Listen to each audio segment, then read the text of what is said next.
Buonasera, benvenuti a questa edizione del nostro telegiornale. Vediamo subito i titoli. Fino ad 1 milione di euro per le città metropolitane. Il ministro dell'Interno Piantedosi partecipa a Catania al Comitato per l'Ordine e la Sicurezza.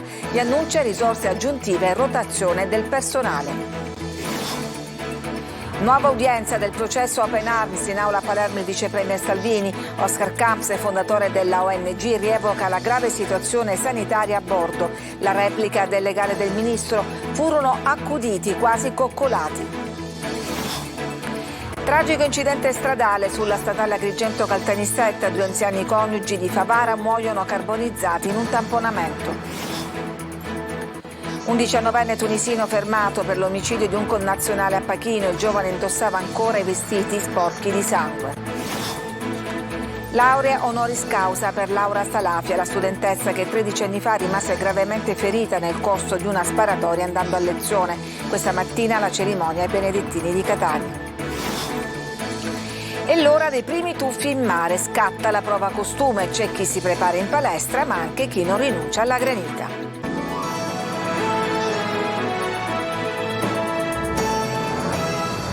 Buonasera e benvenuti a questa edizione. Dunque il ministro Piantedosi, come avete sentito dai titoli, è a Catania per un vertice sulla sicurezza. Ridimensiona la richiesta di utilizzo dell'esercito e assicura risorse aggiuntive di uomini e mezzi per le città metropolitane. Ci dice tutto Luca Ciliberti. Allora, lo proponiamo tra poco, appena il servizio sarà pronto. Intanto andiamo avanti con l'altra udienza che si è svolta stamattina del processo Open Arms, in cui è imputato Matteo Salvini, il fondatore della ONG, rievoca in aula la grave situazione a bordo con i migranti. La replica di Buongiorno Legale del vice premier, che dice: è emerso chiaramente che la ONG è stata accudita, anzi coccolata. Marco Gullà. A bordo avevamo una situazione grave, le condizioni dei migranti erano precarie. Oscar Camps, fondatore della Open Arms, nel corso della sua deposizione al processo in cui è imputato il leader della Lega e vice premier Matteo Salvini, parla a ruota libera e traccia quale situazione c'era a bordo della nave. Salvini è accusato di sequestro di persona e rifiuto di atti di ufficio. 3 anni fa, infatti, ad agosto, nelle vesti di ministro dell'Interno, bloccò lo sbarco di 147 persone a bordo della nave spagnola. Il processo a Palermo è arrivato a un punto importante. Camps questa mattina ha ribadito: erano passati troppi giorni e molte persone avevano malattie infettive, la maggior parte con la scabbia. Poi fa riferimento anche a Salvini e dice così: normale?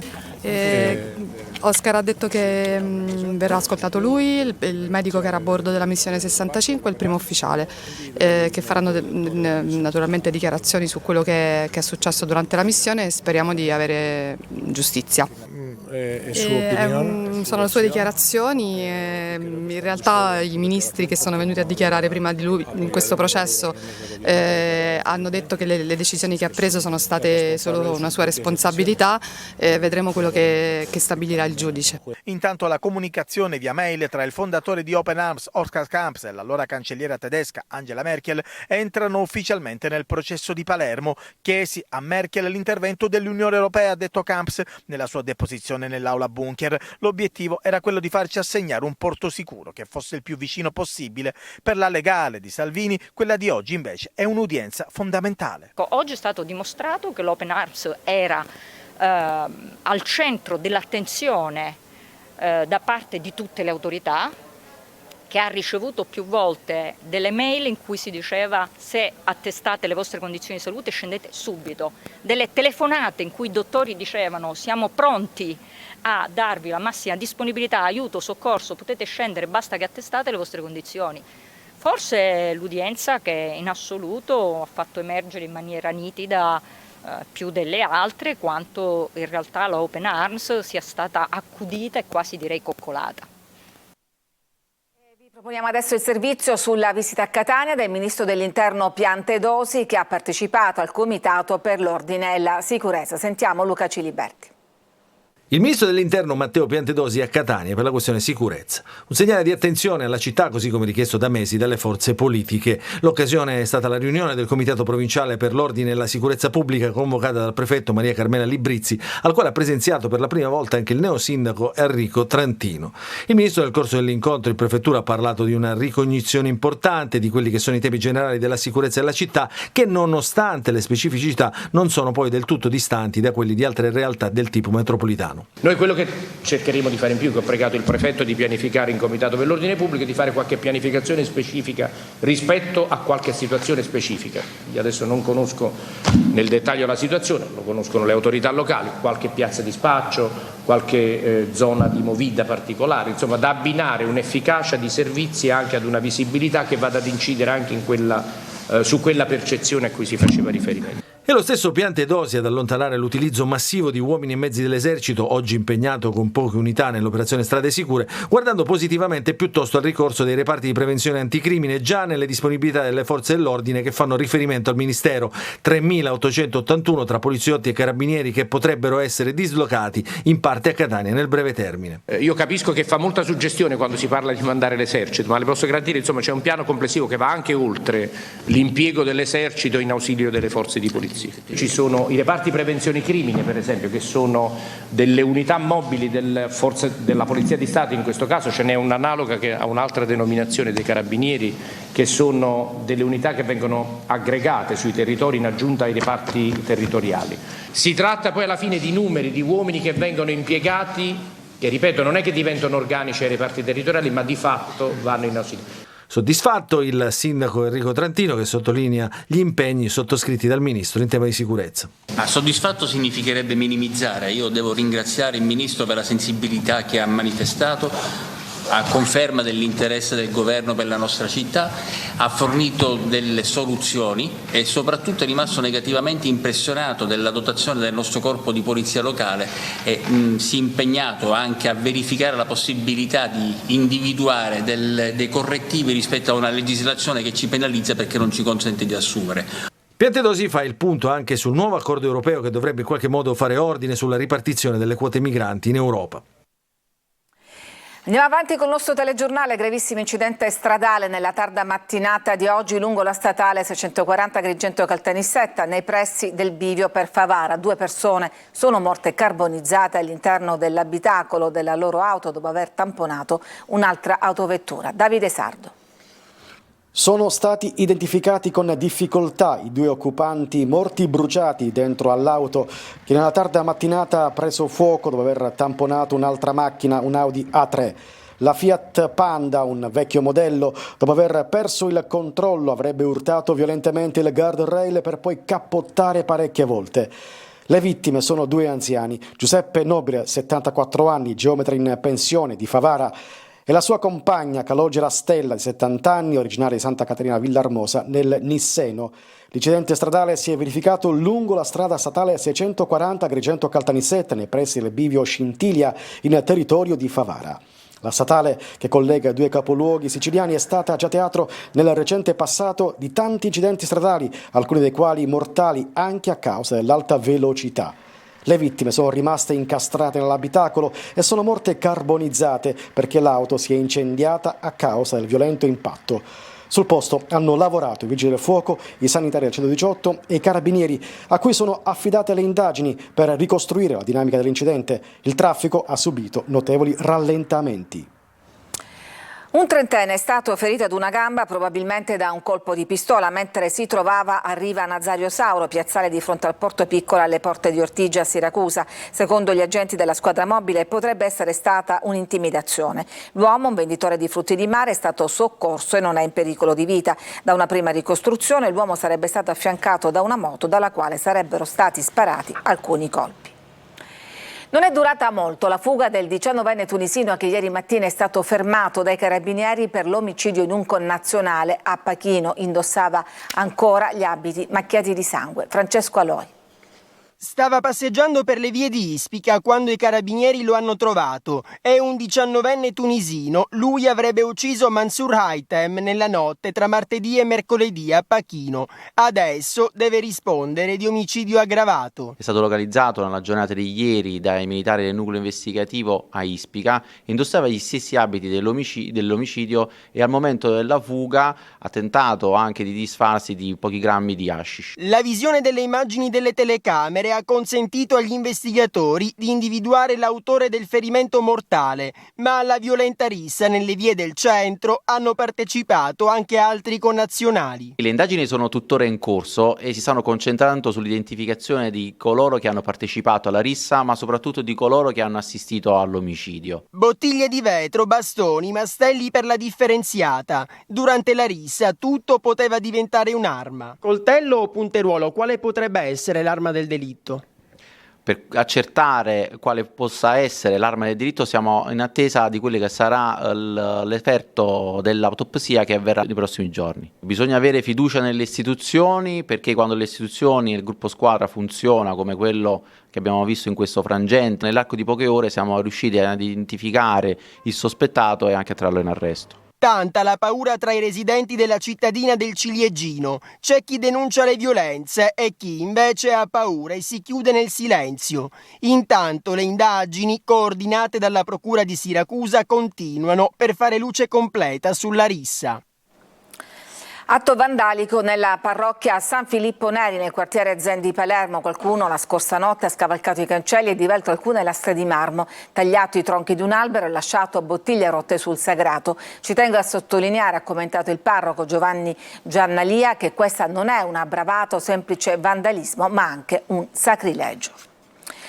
Un bambino di 2 anni si è sentito male dopo aver ingerito marijuana mentre giocava nella sua casa di Trapani. I genitori lo hanno portato di corsa all'ospedale Sant'Antonio Abate, da qui poi si è deciso il trasferimento all'ospedale dei bambini, dove il piccolo è stato ricoverato in prognosi riservata. Le sue condizioni però sono in miglioramento. Sulla vicenda indaga la squadra mobile di Trapani. Il padre si trovava agli arresti domiciliari. Questa mattina a Benedettini di Catania il conferimento della laurea honoris causa a Laura Salafia, la studentessa che 13 anni fa rimase ferita nel corso di una sparatoria. Emozione fortissima, ha detto durante la cerimonia. Per noi c'era Emanuela Corsi. Proclamiamo Laura Salafia, dottore magistrale honoris causa in filologia moderna. È in questa laurea honoris causa il riscatto di Laura Salafia, un prestigioso riconoscimento assegnatole dall'Università di Catania che rappresenta non solo una rivincita nei confronti della vita, ma anche tutta la forza che da 13 anni l'accompagna nonostante la tragedia che l'ha colpita e che le ha cambiato per sempre l'esistenza. È un'emozione fortissima, il mio cuore non riesce a trattenersi, perché questa vita non è tanto semplice da vivere, però cerco di affrontarla con tutta la mia forza. Il 1° luglio del 2010 Laura si trova nei pressi della sua facoltà in Piazza Dante, dove è in corso una sparatoria. La traiettoria di una pallottola colpisce accidentalmente la giovane studentessa catanese al midollo. La lesione la rende tetraplegica. Nonostante tutto, Laura riesce a dare un senso alla sua vita, tra l'amore della gente e l'amore per gli studi e la scrittura. La ragazza torna sui libri, sostiene altri esami universitari, un percorso che viene interrotto nuovamente a causa di un peggioramento delle sue condizioni fisiche. Poi ad un certo punto le sue forze fisiche non glielo hanno più permesso, ma aveva già dato più della metà degli esami e oggi consegue quello che ha a lungo inseguito. In questi anni Laura ha collaborato con il quotidiano La Sicilia e nel 2017 ha pubblicato un libro dal titolo Una forza di vita, dove racconta di sé e dal quale sono stati estrapolati i testi della sua Lectio Magistralis. È la dimostrazione che con la resilienza, con la resistenza, con una forza di vita, giusto per citare il suo libro, è possibile raggiungere tutti gli obiettivi e coronare i sogni. Nel 2021 Laura ha ricevuto anche l'onorificenza di Cavaliere al Merito della Repubblica. È stato pubblicato il bando per la vendita dell'ex Bluetech di Termini Imerese. Il termine ultimo per presentare le offerte per l'acquisto è stato fissato alle ore 13 del 15 settembre prossimo. L'impianto comprende fra l'altro lo stabilimento industriale ex Fiat. Nell'offerta i soggetti interessati devono includere anche i rapporti di lavoro con i 564 dipendenti e dovranno garantire per almeno 2 anni l'attività del perimetro aziendale degli stabilimenti di Termine, il mantenimento dei livelli occupazionali e il rispetto del piano industriale. Bimbi dimenticati in auto dai genitori. L'ultimo caso di Roma riporta alla memoria quelli accaduti a Catania qualche anno fa. Che cosa succede nella mente di un genitore in episodi del genere? Lo abbiamo chiesto ad un esperto, Roberta Lunghi. L'auto rossa con il finestrino rotto per tentare una salvezza disperata è risultata vana nel piazzale della cittadella militare della Cecchignola, nell'area sud di Roma. È ciò che resta di una tragedia che ammutolisce tanto è doloroso il racconto della morte di una bimba di 14 mesi rimasta in quell'auto chiusa per 7 ore. Si chiamava Stella e quelle 7 ore avrebbe dovuto passarle all'asilo dove non è mai arrivata. Il suo papà, un carabiniere di 45 anni, nel drammatico interrogatorio ha dichiarato di essere convinto di avere accompagnato la figlia all'asilo. Un caso che ricalca l'ultimo episodio a Catania nel 2019, quando un giovane ricercatore dell'Università Etnea la mattina del 19 settembre dimenticò per 5 ore in auto il proprio figlio di 2 anni, causandone la morte nel parcheggio del Policlinico. Un'analoga tragedia era avvenuta sempre a Catania il 3 luglio del 1998. Un bimbo di 20 mesi rimase vittima della stessa dimenticanza del padre, un ingegnere della SGS Thomson, uscito con la sua Punto per accompagnare all'asilo il figlio è lasciato in auto nel parcheggio della multinazionale per 7 ore. Casi ripetuti che hanno generato l'etichettatura degli eventi sotto il nome di sindrome del bambino dimenticato. Per il professore Giovanni Martinotti, psichiatra docente all'Università di Chieti, si tratta di una invenzione giornalistica. Tecnicamente sono delle amnesie dissociative, è come se in quel frangente la persona si disconnettesse, è come quando il computer si blocca e la rotellina continua a girare, ecco in quel momento non siamo più in grado di captare le informazioni e non siamo in grado di ricordare. Questo è molto comune. Ma quali possono essere i motivi che generano questi fenomeni transitori? Da che può dipendere? Ma fondamentalmente dal multitasking quotidiano. Siamo sempre più bombardati da stimoli e spesso non riusciamo a contenere tutto insieme, non riusciamo a mantenere un equilibrio che ci permette di interagire con le situazioni e ricordarle. Quindi questo fa saltare il sistema.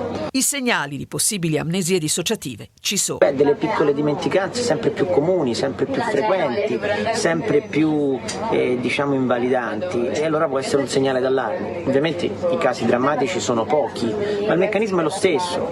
L'appuntamento scordato, l'appuntamento importante che aspettavo e incredibilmente me lo dimentico, è lo stesso meccanismo dietro quello di dimenticare un bambino dentro un'auto. Dal 1998 ci sono stati in Italia 11 casi di bambini morti perché dimenticati in auto. Salvatore Ferlito, amministratore di fatto della Sicula Costruzioni, società cooperativa in concordato preventivo dal 2021, e della fallita CFC SRL, entrambe operanti nel settore degli appalti pubblici di lavori edili, è stato arrestato e posto ai domiciliari con l'accusa di bancarotta fraudolenta dalla Guardia di Finanza di Catania.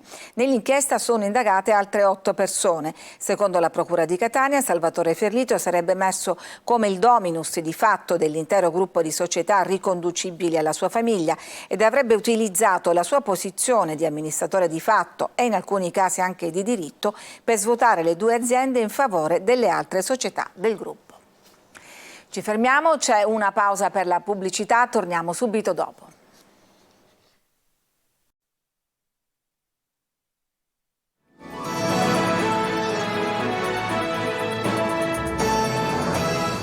Ed eccoci di nuovo in studio, parliamo delle nuove armi contro la guerra digitale. A Catania si cercano nuove figure professionali per la cybersicurezza, ma la parola d'ordine resta la prevenzione. Tonino De Mana. La tecnologia a supporto della tecnologia per combattere nuovi crimini, anzi i cybercrimini, portati avanti da esperti informatici sempre più aggiornati e capaci di infiltrarsi ovunque, mettendo a repentaglio anche la sicurezza nazionale. Prevenzione e formazione sono sempre le parole d'ordine per una minaccia globale che richiede nuovi investimenti e magari nuove figure professionali, coinvolgendo i giovani, il mondo universitario e naturalmente le forze dell'ordine. Abbiamo sempre più bisogno di operatori, di ragazzi, di giovani che operano nell'ambito della cybersicurezza e poi che chiaramente abbiano un occhio riguardo al cybercrime, che è quello poi di cui si occupa la polizia. È un fenomeno sempre più crescente, allora cosa fare in questi casi? Beh, innanzitutto la prevenzione. Dico sempre, quando la polizia arriva già forse è tardi, quindi imparare a proteggersi, avere una maggiore consapevolezza, anche questo richiediamo ai ragazzi, anche per questo andiamo noi nelle scuole, proprio per formarli a imparare. Anche la Sicilia va alla ricerca di figure interessate ad intraprendere una carriera nel mondo della cybersicurezza, dove nonostante la crescita degli attacchi e le diffusioni di phishing e malware mancano all'appello gli strumenti per combatterli, ovvero le risorse umane. Ecco perché la Learning Academy di Catania, in collaborazione con i principali istituti tecnici professionali della provincia e l'Academy di Palo Alto, Stati Uniti, ha organizzato una conferenza sulla transizione digitale e sulla formazione continua per la certificazione delle competenze cyber. È un percorso formativo che sensibilizza le coscienze da una parte, ma che dall'altra parte aiuta gli studenti a avviare un percorso di formazione professionale. Previsto un concorso per 50 posti all'Agenzia Nazionale per la Cybersicurezza, ma non basteranno comunque per coprire i vuoti d'organico. Ci fermiamo ancora per la pubblicità, ma restate con noi perché subito dopo parleremo di prova costume.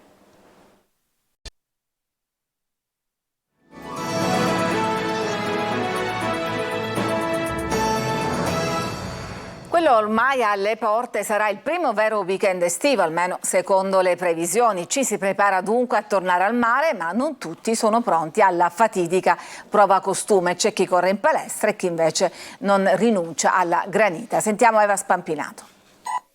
Presto che non resisto, Italo disco, scusa se insisto, questa notte è quello che Stavi inseguendo la tua forma fisica per l'estate? Assolutamente sì. Chi la rincorre da una vita, la forma fisica, e chi non ci pensa affatto. Preferisco il cervello, mettiamola così. Con l'arrivo del tanto atteso caldo che nel fine settimana farà schizzare la colonnina di mercurio sopra i 30 gradi, arriva anche il momento di affrontare la spiaggia e la temutissima prova costume. Portami un bel magno. Un magno? È la prova costume. Io non ho mai temuto la prova costume, è sempre il costume che teme me. Tutti in palestra dunque o ad allenarsi all'aria aperta? Non c'è la prova costume prima dell'estate, bisogna allenarsi costantemente, così non bisogna sforzarsi soltanto all'ultimo. Hai incrementato nell'ultimo periodo? Un pochettino, ci ho aggiunto un giorno in più, quindi sì, rispetto ai 3, ora 4 giorni. E a tavola si fa qualche rinuncia? Sì, bisogna. Magari non sempre, alla fine la vita è una, bisogna sempre accontentarsi, diciamo, no? Però è importante aggiungere l'alimentazione allo sport. Si ci prepara allenandosi costantemente tutto l'anno, non ci sono esercizi che fanno miracoli nel breve tempo, e poi anche facendo attenzione a tavola a quello che si mangia. Questo principalmente è il segreto della prova costume. Si parla soprattutto di star bene fisicamente, quindi essere tonici e avere un fisico funzionale alle attività che si svolgono durante la giornata, assolutamente sì, non è soltanto una questione di dimagrimento. Tra rimedi last minute, squat e qualche rinuncia a tavola, sentiamo i consigli del personal trainer su come prendersi cura del proprio corpo in vista delle giornate al mare. Uno degli esercizi più completi appunto è lo squat. È un esercizio multiarticolare che, come possiamo vedere, allena sia le gambe, i glutei, ma rafforza anche il core. Quindi in questo periodo squat a go-go? Certo, prima dell'estate è solo squat. E se i forzati della palestra non saltano un giorno di allenamento, c'è chi alla granita non ci rinuncia affatto, con buona pace del costume. Rinuncerai alla granita oppure no? No, già l'abbiamo mangiata prima.